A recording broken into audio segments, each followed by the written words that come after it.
Voici l'homme qui pourrait faire vaciller l'empire Volkswagen au Brésil. Lúcio Bellantani, 72 ans, un ancien ouvrier de l'entreprise. Regardez, c'est là-bas que j'ai été arrêté, dans l'aile 4 du bâtiment. C'était en 1972. Lúcio avait 28 ans. Il était métallurgiste. Il était aussi militant au Parti communiste brésilien. C'est pour cela qu'il a été arrêté. Ce jour-là, il était 16h30 quand je suis entré dans l'usine. Et à 23h30, ils m'ont arrêté sur la chaîne de montage. C'est là qu'a commencé le passage à tabac. Des coups de pied, des gifles et des coups de poing. Ils m'ont cassé les dents. Après ça, ils m'ont emmené et remis à la police secrète. À l'époque, c'est une dictature militaire qui dirige le pays. Les opposants sont chassés et torturés par la police. Mais l'État a peut-être été bien aidé par l'entreprise allemande. De récentes découvertes dans les archives secrètes le confirment. Volkswagen aurait activement soutenu le régime pour éviter toute agitation sociale dans ses usines. La nouvelle est à la une. L'entreprise Volkswagen a collaboré avec la dictature et persécuté des ouvriers. Volkswagen a même permis la torture à l'intérieur de son usine de São Bernardo. Lúcio et 11 autres anciens employés viennent de porter plainte contre le constructeur automobile pour violation des droits de l'homme, torture, arrestation arbitraire et pour avoir construit une prison privée dans l'une de ses usines. C'est ici que tout a commencé. Les archives secrètes de la police politique. 3,5 millions de documents déclassifiés. Ces chercheurs ont commencé à y travailler il y a 4 ans.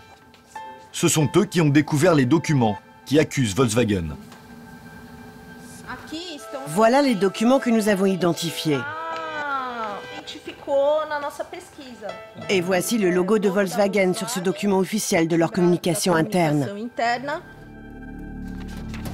Dans les archives, des milliers de noms d'ouvriers suspectés d'être des opposants. Une liste noire fournie par Volkswagen au DOPS, la police politique de la dictature. Pour chaque nom, une fiche individuelle avec adresse personnelle et fonction dans l'usine.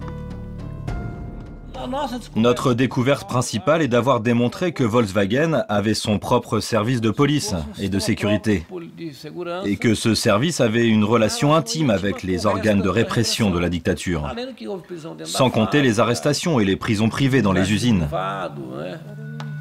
À l'époque, la police interne de Volkswagen a un chef qui signe la plupart des documents. Voilà la signature d'Ademar Ruge. Le colonel Ruge a dirigé le service de sécurité de Volkswagen durant une très longue période, de 1969 à 1991. Une période clé. Il est donc au courant de tout, il sait tout. Mais nous devons faire attention lorsqu'on l'accuse, parce qu'il a beaucoup de soutien parmi les cercles de la droite brésilienne. Il y a une sorte de fraternité des anciens de la dictature. Mais nous avons des preuves qu'il y avait une surveillance et un contrôle des salariés, qu'ils étaient dénoncés à la police.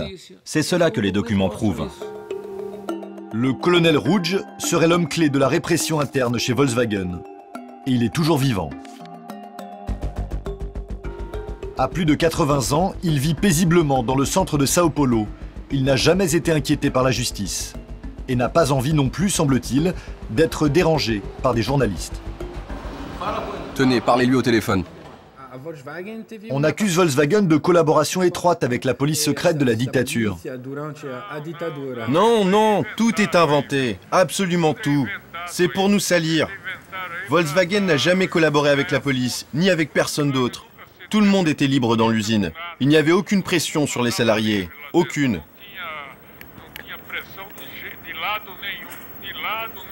Mais il y a de nombreux documents qui vous citent.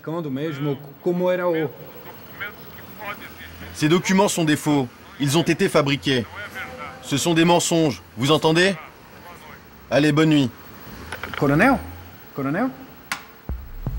Le colonel Ruge nie en bloc.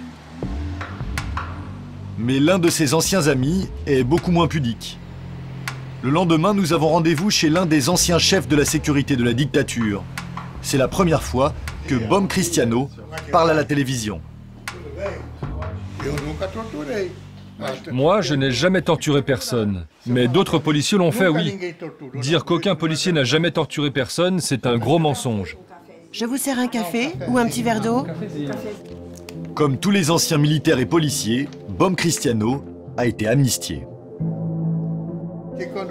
Là, c'est moi, quand j'étais commissaire de la police politique. Volkswagen, quand on leur demandait quelque chose, ils faisaient exactement tout ce qu'on voulait.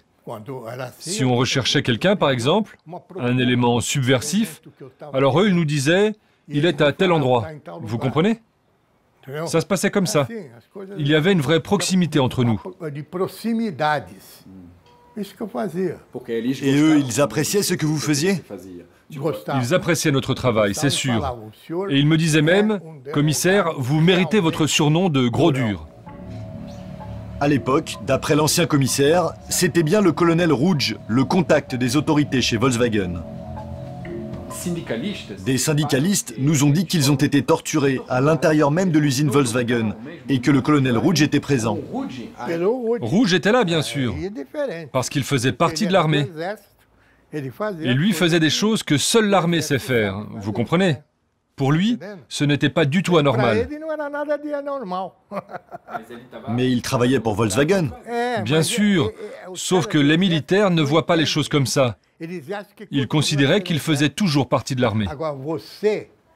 Mais vous, il faut que vous fassiez attention à ne pas raconter n'importe quoi. Sinon, vous allez avoir des problèmes. Mais qu'est-ce qui pourrait se passer? Ils vont vous retrouver. Vous ne connaissez pas le Brésil?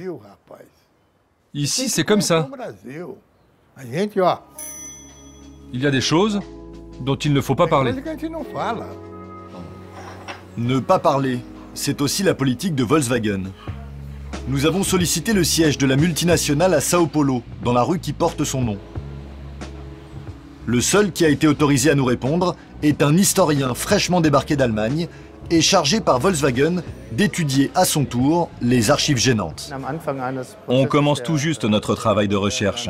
Nous allons donc publier nos résultats petit à petit, pour avoir des certitudes sur les faits concernés.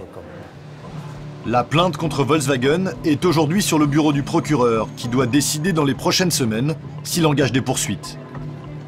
Et le constructeur allemand est sans doute le premier d'une série.